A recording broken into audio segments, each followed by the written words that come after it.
और आपको सीधे लिए चलते हैं कार्यक्रम में, जहां पर हरदीप सिंह पुरी एक कार्यक्रम को संबोधित कर रहे हैं। कार्यक्रम है हाउसिंग और अर्बन अफेयर्स का, जहां पर launching affordable rental housing complex portal के बाद वो ये कार्य उसको संबोधित कर रहे हैं। दिए गए हैं। मैं आपको याद करवाना चाहूंगा कि ये जो योजना है इसकी कंप्लीशन है 2022 तक, पर मुझे पूरा विश्वास है कि 2020 बिफोर दिसंबर एंड 2020 पूरे 1 करोड़ 12 लाख जो आवास है वो सैंक्शन कर दिए जाएंगे और इसकी जो इम्प्लीमेंटेशन है, जो जहां तक मुझे याद है आंकड़े 70-75 लाख ऑलरेडी 70 लाख के करीब ग्राउंडिंग हो चुकी है और 38 लाख आवास जो है वो लाभार्थियों को ऑलरेडी दे दिए गए हैं। तो आप जिस भी कहीं से भी किसी यार्डस्टिक को भी यूज कीजिए, this is one of the most successful schemes and the impact of this scheme is ready, it stands demonstrated.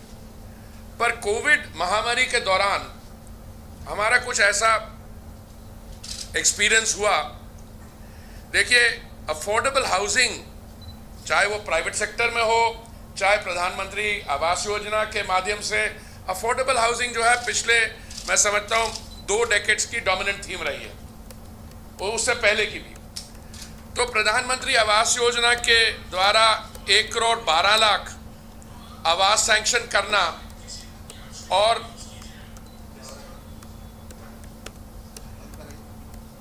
1 crore 12 lakh sanction करके ऑपरेशनलाइज कराना, तो एक बहुत long felt need, a gap which had to be filled, वो तो हो जाएगा। But हमारा एक्सपीरियंस ये रहा है कि बड़े शहरों में, क्योंकि people come looking for jobs from Tier 2 and Tier 3 cities, from rural areas, वो आते हैं बड़े शहरों में, and this results in the production of slums or slum-like conditions which we call informal settlements।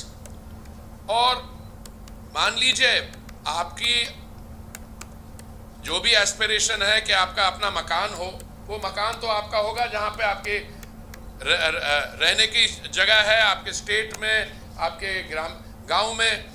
But आप जब एम्प्लॉयमेंट के लिए बड़े शहरों में आते हैं, so there is a very strong need for rental housing. So ये जो स्कीम बनाई गई 31 जुलाई को, जिसकी अनाउंसमेंट की गई, एक बहुत प्रोग्रेसिव स्कीम है। और इसका, जैसे सचिव बता रहे थे Durga Shankar ji, this will have a completely transformative effect. I am convinced on that. और जिस तेजी से ऑपरेशनल गाइडलाइंस तो पहले इंग्लिश में हुए, फिर अब हिंदी में अंगीकार के, बट मैं अभी आपको ये बता रहा हूं कि ये अफोर्डेबल रेंटल हाउसिंग, जो इसका मैं इंटरेस्ट देख रहा हूं प्राइवेट सेक्टर में, बाकी दोनों मॉडल्स के द्वारा, इट इज ट्रूली कमेंडेबल।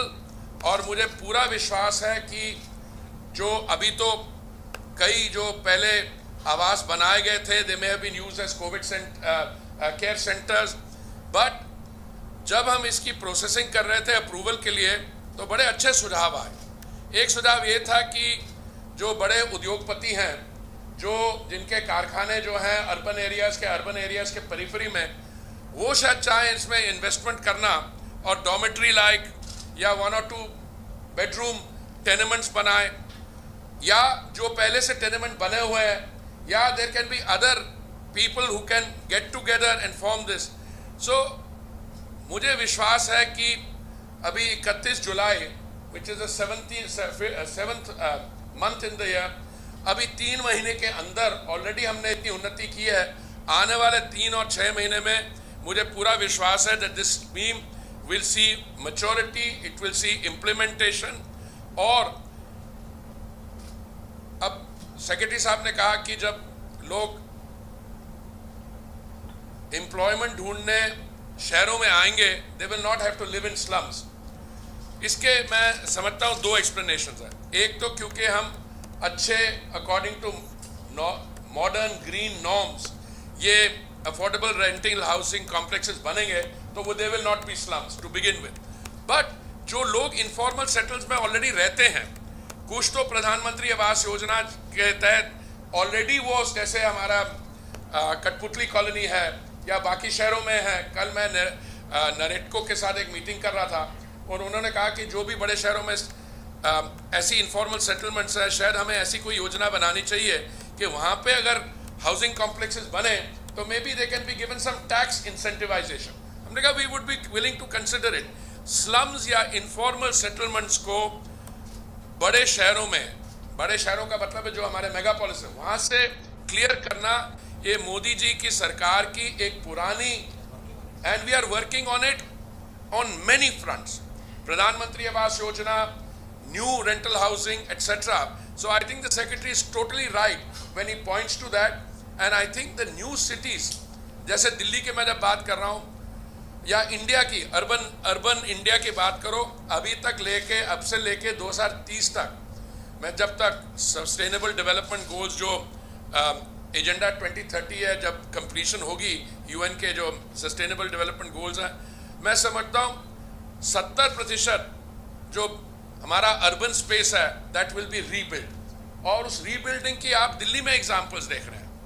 आप regularisation of unauthorised colonies, PM Uday, जिसमें हम जो अनऑथराइज्ड कॉलोनीज में लोग रह रहे हैं उनको मलकाना हक देना, लैंड पूलिंग जिसके तहत बहुत सारे नए यूनिट्स बनेंगे, जहां झुग्गी वहीं मकान। सो हमारा टोटल फोकस उस पर रहा है और मैं समझता हूं कि ये जो अफोर्डेबल रेंटल हाउसिंग है, this concept will catch on, as is evidenced by the fact that 24 of our states and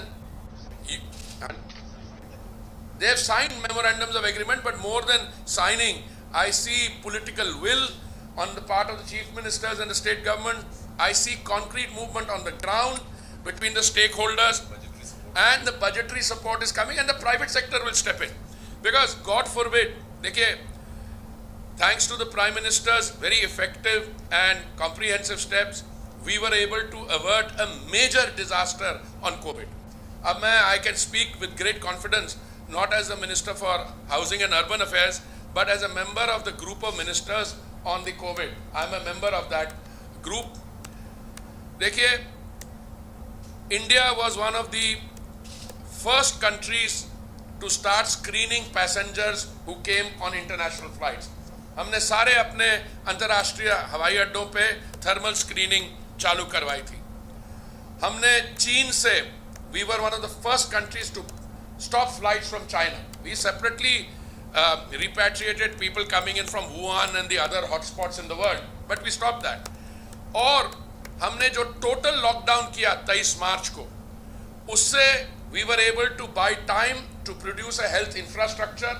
पहले कोविड नाम की जानकारी नहीं थी इस महामारी के साथ, हमने हॉस्पिटल बेड्स प्रोड्यूस किए, हम कभी पीपीईज और वेंटिलेटर्स नहीं प्रोड्यूस करते थे, हमने वो उसकी प्रोडक्शन शुरू की।